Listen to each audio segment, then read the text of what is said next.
আজকের বিশেষ সংবাদ মুর্শিদাবাদ নেহেরু যুব কেন্দ্রের ব্যবস্থাপনায় মুর্শিদাবাদ তথা ডমকল সাব ডিভিশনের রানীনগর 1 ইয়ং ক্লাব, রানীনগর 2 সেবা সমিতি ও জলঙ্গি জাগরণী সংঘের সমন্বয়ে অনুষ্ঠিত হলো গেম অ্যান্ড স্পোর্টস প্রতিযোগিতায় ছিল football, volley, cricket, 100 metre run ও ক্যারাম প্রতিযোগিতার মধ্য দিয়ে শেষ হলো মুর্শিদাবাদ নেহেরু যুব কেন্দ্রের অনুষ্ঠান।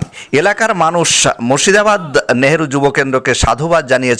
ভগরতপুর থেকে বাপ্পা শেখের রিপোর্ট, ডমকল MKTV।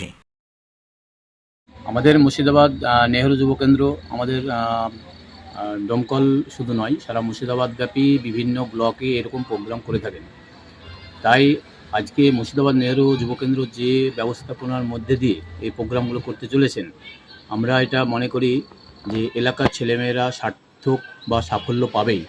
কারণ এলাকার বিভিন্ন ক্লাব বিভিন্ন মাঠে খেলাধুলা করে, কিন্তু এরকম পরিষেবা কিন্তু বিগত দিনে পায়নি। এখন যেভাবে আজকে নেহেরু যুব কেন্দ্র উঠে ছেলে মেয়েদেরকে, এলাকার মানুষকে সচেতন করার লক্ষ্যে আমাদেরকে ডাকছে, বলছে এই প্রোগ্রাম করার জন্য। এর জন্য আমরা তাদেরকে বারবার বলেছি যে আপনারা এরকম প্রোগ্রাম যদি করতে থাকেন তাহলে আমরা অবশ্যই আপনাদের পাশে থাকবো, আপনারা আমার সঙ্গে থাকবেন। এরকম কথা বলার পরে তারা কিন্তু আমাদেরকে বারবার হাতছানি দিয়ে আহ্বান করে।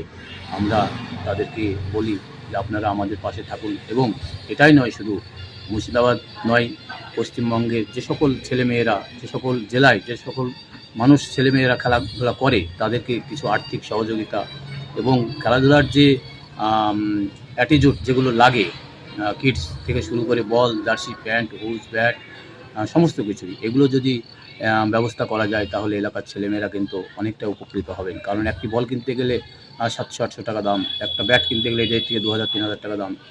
যার জন্য বলছি যে এইরকম ব্যবস্থার মধ্যে দিয়ে আমাদের ছেলেরা ভালো জায়গায় পৌঁছাক, এটা আমরা চাই। এমন প্রোগ্রাম করে এলাকার ছেলেমেয়েরা কেমন সফল হবে আর কি? এরকম প্রোগ্রাম করলে তো স্বাভাবিক বলা যেতে পারে যে এলাকার মানুষ কিন্তু আমরা দেখেছি আর্থিকভাবে অনেকেই পিছিয়ে, আর্থিক সমস্যার কারণে অনেকে চলে যায় কেরালা, অনেকে চলে যায় সৌদি আরব, দুবাই, খেলাধুলা করতে পারে না। কিন্তু সরকারের যে এই সহযোগিতা, এরকম সহযোগিতা থাকলে কিন্তু এলাকার ছেলেমেয়েরা খুব আনন্দের সহিত থাকতে পারবে এবং খেলাধুলা করতে পারবে আর কি। আপনার নাম পরিচয়? আমার নাম ফেরাজুল ইসলাম, আমার বাড়ি লস্করপুর।